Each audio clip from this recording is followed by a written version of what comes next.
بسم اللہ الرحمن الرحیم بسم اللہ الرحمن الرحیم والصلاة والسلام علی اشرف الانبیاء والمرسلین اما بعد۔ آج کا ہمارا سبق شرح الوقایہ کا آخری سبق ہے۔ عبارت پڑھ لیتے ہیں، پھر اس کے بعد مسائل کو سمجھتے ہیں۔ وضمن بكسر معزف وإراقة سكر ومنصف وصح بيعها المعزف آلة اللهو كالطنبور والمزمار ونحوهما، هذا عند أبي حنيفة رحمه الله وعندهما لا يضمن، وعند أبي حنيفة رحمه الله إنما يضمن قيمته لغير اللهو، ففي الطنبور يضمن الخشب المنحوت، وأما طبل الغزاة والدف الذي يباح ضربه في العرس فمضمون بالاتفاق، وفي ولد غصبت فهلكت لا يضمن بخلاف المدبر، هذا عند أبي حنيفة رحمه الله، فإن المدبر متقوم عنده لا الولد، وعندهما يضمنهما لتقومهما، ومن حل عبد غيره أو رباط دابته أو فتح باب إسطبلها أو قفص طائره فذهبت، أو سعى إلى سلطان بمن يؤذيه ولا يدفع بلا رفع، أو من يفسق عطف على من يؤذيه ولا يمتنع بنهيه، أو قال مع سلطان قد يغرم وقد لا يغرم إنه وجد مالا فيغرمه السلطان شيئا لا يضمن، ولو غرم البتة يضمن، وكذا لو سعى بغير حق عند محمد رحمه الله زجرا له وبه يفتى، وعند أبي حنيفة وأبي يوسف رحمهما الله لا يضمن الساعي لأنه توسط فعل فاعل مختار، وفي فتح باب الإسطبل والقفص خلاف محمد رحمه الله لهما توسط فعل المختار، وله إن الطائر مجبول على النفار۔ یہ ہے آج کے سبق کی عبارت۔ اس عبارت کے اندر جو سب سے پہلا مسئلہ ہے اس وہ یہ ہے کہ اگر کوئی چیز معصیت کے آلہ کے طور پر استعمال ہوتی ہے تو اس کے ضائع کرنے سے ضمان لازم آئے گا یا نہیں آئے گا، اور ان کی خرید و فروخت درست ہوگی یا نہیں ہوگی۔ یہاں تھوڑی تفصیل ہے، میں ذکر کر دیتا ہوں کہ جو چیزیں انسان استعمال کرتا ہے وہ چار قسم کی ہوتی ہیں۔ ایک وہ چیز ہوتی ہے جس کا خالص جائز کاموں میں استعمال ہوتا ہے، کہ اس کا حرام استعمال ہے ہی نہیں ہے، جس کی مثال آپ چاول لے لیں کہ چاول کھانے کے لیے ہی استعمال ہوتے ہیں اور جائز ہی عام طور پر اس کے منفعت اٹھائی جاتی ہے۔ ایسی چیزیں جن کا خالص جائز کاموں میں استعمال ہو تو یہ بالاتفاق تمام ائمہ کے نزدیک اس کی بیع شراء جائز ہے، اور اگر کوئی اضاع کر دیتا ہے، اتلاف کر دیتا ہے تو وہ ضامن ٹھہرے گا۔ دوسری قسم کی چیزیں وہ ہیں کہ جو خالص حرام کاموں کے لیے استعمال ہوتی ہیں، جیسے شراب وغیرہ ہے، تو اس کا حکم یہ ہے کہ بالاتفاق اس کی خرید و فروخت ناجائز ہے اور اس کے ضائع کرنے پر ضمان نہیں آئے گا، جبکہ یہ مسلمان کے لیے یہ بات آپ کے ذہن میں رہے۔ اور تیسری وہ قسم ہے کہ دونوں یعنی جائز اور ناجائز دونوں استعمالات اس کے موجود ہوں، جس کی مثال واضح سی مثال ہے ریشم کی، کہ مرد کے لیے ناجائز ہے اس کا استعمال کرنا اور عورت کے لیے اس کا استعمال کرنا جائز ہے، تو اس کی جہاں تک خرید و فروخت کا معاملہ ہے تو بالاتفاق جائز ہے۔ اگر کوئی ہلاک کر دیتا ہے، ختم کر دیتا ہے، ضائع کر دیتا ہے تو بالاتفاق وہ ضامن ٹھہرتا ہے، لیکن ہاں یہ ضرور ہے کہ مردوں کے لیے اس کا استعمال ناجائز ہوگا اور عورتوں کے لیے اس کا استعمال جائز ہوگا۔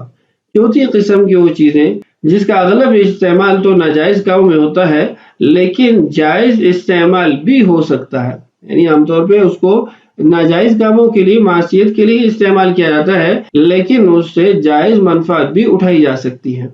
یہ وہ چیزیں ہیں جن کے اندر امام صاحب اور صاحبین کا اختلاف بھی ہے، اور ہماری اس عبارت کے اندر وہ چیزیں موجود بھی ہیں، جس کی مثال یہاں پر گانا بجانے کے آلات کی دی گئی ہے، جس کی مثال سکر اور منصف کی بھی دی گئی ہے۔ تو ان کے بارے میں امام ابو حنیفہ رحمہ اللہ کی رائے یہ ہے کہ ان کی بیع جائز ہے، اور اگر کوئی ضائع کر دیتا ہے تو اس پر تاوان بھی لازم آئے گا، جبکہ صاحبین فرماتے ہیں کہ ان کی بیع ناجائز ہے، خرید و فروخت ناجائز ہے اور تاوان بھی نہیں آئے گا۔ امام صاحب کی دلیل یہ ہے کہ یہ جو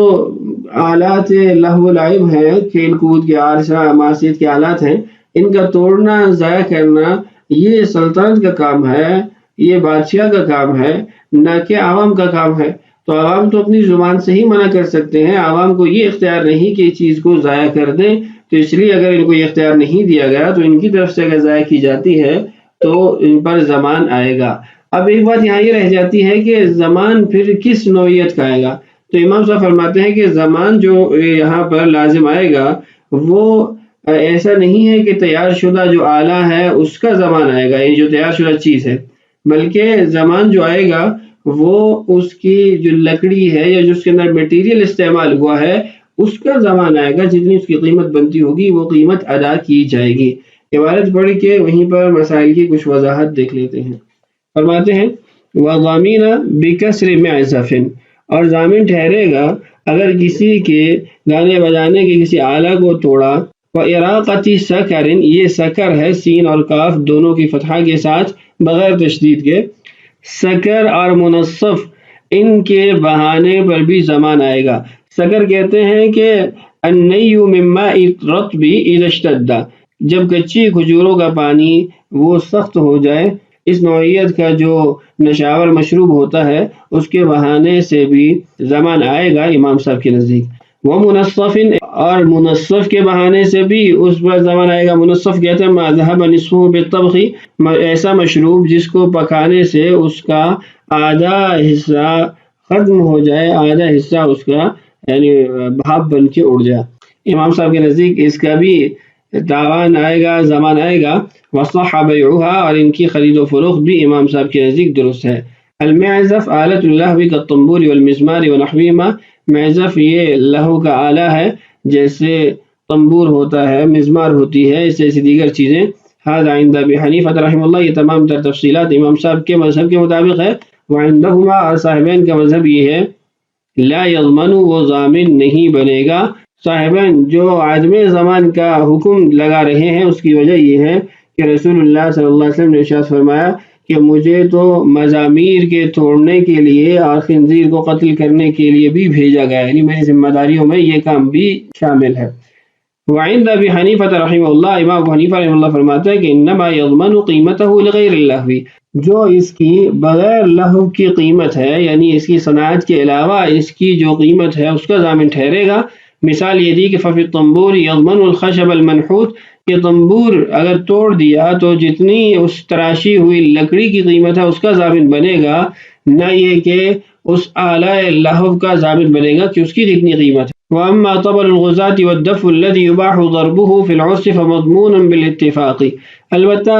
جو غازیوں کے لیے طبل بجایا جاتا ہے یا شادیوں کے موقع پر جو دف بجایا جاتا ہے اور اس دف کا استعمال جائز ہے، تو اگر ان چیزوں کو کوئی توڑ دیتا ہے تو بالاتفاق اس کا ضامن بنے گا۔ وجہ یہ ہے کہ یہ چیزیں معصیت کے لیے استعمال نہیں ہوتی، ان کا جائز استعمال ہے۔ اچھا، اس کے بعد ہے کہ غصب وہ متقوم اشیاء میں ثابت ہوتا ہے نہ کہ غیر متقوم اشیاء میں۔ اس کی مثال دیکھیے، وفی ام ولد غصبت فہلکت لا یضمن، اگر ام ولد غصب کی گئی، ہلاک ہو گئی تو اس کا ضمان نہیں آئے گا۔ بخلاف المدبر، برخلاف مدبر کے کہ اگر مدبر کو غصب کیا جاتا ہے پھر وہ ہلاک ہو جاتا ہے تو ضمان آئے گا۔ لہذا عند ابی حنیفہ رحمہ اللہ، امام ابو حنیفہ رحمہ اللہ کا مذہب ہے، دونوں میں فرق یہ ہے کہ فإن المدبر متقوم عنده لا ام الولد، کہ ام ولد امام صاحب کے نزدیک متقوم نہیں ہے، اب اس کی قیمت نہیں ہے، تو قیمت نہ ہونے کی وجہ سے اس کا ضمان بھی نہیں آئے گا۔ ہم پہلے پڑھ چکے ہیں الضمان یتبع التقوم، اور مدبر چونکہ امام صاحب کے نزدیک متقوم ہے تو اس سے ضمان لازم آ جائے گا۔ وعندہما یضمنہما لتقومہما، صاحبین کے نزدیک دونوں چیزیں یعنی مدبر اور ولد دونوں متقوم ہے، تو دونوں کے غصب کرنے کے بعد اگر وہ ہلاک ہو جاتے ہیں غاصب کے پاس تو اس کا ضمان اس پر لازم آئے گا۔ آخری مسئلہ ہے اور اس کا عنوان یہ ہے کہ الحکم لا یضاف الی السبب مع وجود العلہ، جب علت پائی جا رہی ہو تو حکم کی اضافت علت کی طرف ہوگی نہ کہ سبب کی طرف ہوگی۔ مختلف مثالیں اس کی دی ہیں، فرماتے ہیں ومن حل، اور جس نے کھولا عبد غیرہ، کسی کے غلام کو، یعنی بھگوڑا غلام تھا، بھاگنے والا غلام تھا، اس نے باندھا ہوا تھا تو اس نے کھول دیا۔ او رباط دابتہ، یا پھر اس کے جانور کی رسی کھول دی۔ او فتح باب اسطبلھا، یا پھر جانوروں کا جو اسطبل تھا اس کا دروازہ کھول دیا۔ او قفص طائرہ، یا پھر اس کے پرندوں کا جو پنجرا تھا اس کو کھول دیا۔ فذهبت، تو وہ اڑ گئے یا جانور وہاں سے نکل گئے۔ او سعى الى سلطان یا پھر بادشاہ کو شکایت کی بمن یؤذیہ ایسے آدمی کی جو اس کو تکلیف دیتا ہے، ولا يدفع بلا رفع اور اس کی تکلیف سے نہیں بچا جا سکتا، اس کو نہیں روکا جا سکتا بغیر سلطان تک بات پہنچائے، او من یفسق یا پھر بادشاہ کو سلطان کو شکایت کی گئی اس شخص کی جو فسق میں مبتلا ہے، عطف علی من یؤذیہ، یہ من یفسق عطف ہے بمن یؤذیہ پر، مطلب یہ ہے کہ اوسع الی سلطان بمن یفسق ولا یمتنع بنہیہ اور اس کے منع کرنے سے وہ فسق سے رکتا بھی نہیں ہے، او قال مع سلطان یا پھر بادشاہ کو اس نے شکایت کی، قد یغرم و قد لا یغرم، کبھی وہ جرمانہ کرتا ہے کبھی جرمانہ نہیں کرتا، کیا کہا انہ وجد مالا اس کے پاس مال ہے، فیغرمہ السلطان شیئا لا یضمن اب اگر سلطان اس کو تاوان لازم کر دیتا ہے کچھ بھی، لا یضمن تو ان تمام سابقہ صورتوں میں وہ ضامن نہیں بنے گا، ولو غرم البتہ یضمن اگر یہ آخری صورت میں بادشاہ ہمیشہ جرمانہ کرتا ہے تو یضمن تو پھر اس پر تاوان آئے گا۔ عبارت مکمل ہو جائے پھر اس کی وضاحت کر دیتا ہوں۔ وَكَذَا لَوْ سَعَى بِغَيْرِ حَقٍ عِنْدَ مُحَمَّدٍ رَحِمَهُ اللَّهُ زَجْرًا لَهُ وَبِهِ يُفْتَى اور ایسی اگر ناحق بادشاہ کے پاس وہ کسی کی شکایت کرتا ہے کوشش کر کے جاتا ہے تو امام محمد رحمہ اللہ کا مذہب یہ ہے کہ اس کو تاوان لازم کیا جائے گا تنبیہ کرنے کے لیے اور اسی پر فتویٰ دیا جاتا ہے۔ اب یہ پچھلی جتنی بھی صورتیں آپ اس میں دیکھیں کہ ایک تو عمل ہے اور اس کا عمل کرنے والا یعنی عامل ہے، اور دوسرا یہ ہے کہ سبب ہے، یعنی جانور کا اگر دروازہ کھولا تو جانور کا دروازہ کھولنا یہ ایک سبب کے درجے کی چیز تھی، اور جانور کا جو بھاگنا ہے وہ جانور کے اپنے عمل سے اپنے فعل سے، ایسے ہی پنجرے کا کھولنا ایک سبب ہے جانور کے بھاگنے کا، لیکن جو اصل علت ہے وہ پرندے کا اپنا عمل ہے کہ پرندہ وہ اپنے اختیار سے عمل کر رہا ہے۔ ایسے ہی بادشاہ کو اگر کسی کی شکایت کی گئی اور اس کو تکلیف پہنچاتا تھا، تکلیف بادشاہ تک بات پہنچائے بغیر ختم نہیں ہو سکتی تھی، بادشاہ نے اس کو جرمانہ کر دیا یا اس کو سزا دے دی تو اس کی کوئی چیز لے لی جرمانے کے طور پر، تو اب یہ بادشاہ کا فعل بھی یہاں پر موجود ہے چونکہ عمل تو بادشاہ کی طرف سے پایا جا رہا ہے اور شکایت ایک سبب کے درجے کی ہے، تو ان تمام صورتوں کے اندر علت کے ہوتے ہوئے سبب پر حکم نہیں لگایا جائے گا، سبب کو بنیاد نہیں بنایا جائے گا۔ وعند ابی حنیفہ و ابی یوسف رحمہم اللہ لا یضمن الساعی، امام ابو یوسف اور امام محمد رحمہ اللہ فرماتے ہیں کہ کوشش کرنے والا شکایت لگانے والا وہ ضامن نہیں ٹھہرے گا، وجہ اس کی ہے کہ لأنہ توسط فعل فاعل مختار کہ اس کے درمیان میں یعنی سبب اور جو حکم ہے اس کے درمیان میں ایک مختار اپنی مرضی سے عمل کرنے والا فعل کرنے والا وہ موجود ہے۔ وفی فتح باب الاسطبل والقفص خلاف محمد رحمہ اللہ اور یہی اختلاف ہے اسطبل اور قفص یعنی پنجرے کا دروازہ کھولنے میں کہ امام محمد رحمہ اللہ کا مذہب یہ ہے کہ وہ ضامن ٹھہرے گا اور شیخین کا مذہب یہ ہے کہ وہ ضامن نہیں ٹھہرے گا۔ لہما طرفین کی وہی دلیل ہے، توسط فعل المختاری کہ یہاں پر ایک مختار ذات کا فعل درمیان میں موجود ہے، اور امام محمد رحمہ اللہ کی دلیل یہ ہے کہ ان الطائر مجبول علی النفار کہ پرندے کی طبیعت کے اندر بھاگنا ہے، اڑنا ہے، پنجرے سے باہر نکلنا ہے، تو اس لیے اس کے فعل کا یہاں کوئی اعتبار نہیں کیا جائے گا، سبب بننے والے کا اعتبار کیا جائے گا۔ یہ بحث آپ اصول الشاشی میں بھی پڑھ چکے ہیں، وہاں یہ کچھ مثالیں بھی موجود ہیں، یہاں پر بھی آپ اس کی تطبیق کر سکتے ہیں۔ تو آج کی اس ویڈیو میں ہم نے شرح الوقایہ مکمل کر لی۔ اللہ تعالیٰ سے دعا ہے کہ ریکارڈنگ کے دوران جس قدر اور جس نوعیت کی غلطیاں ہوئی ہیں اللہ تعالیٰ ان سے درگزر فرمائے، اللہ تعالیٰ میرے اور آپ کے لیے ذخیرہ آخرت اور نجات کا ذریعہ بنائے، اللہ تعالیٰ ہم سب کا حامی و ناصر ہو۔ السلام علیکم ورحمۃ اللہ وبرکاتہ۔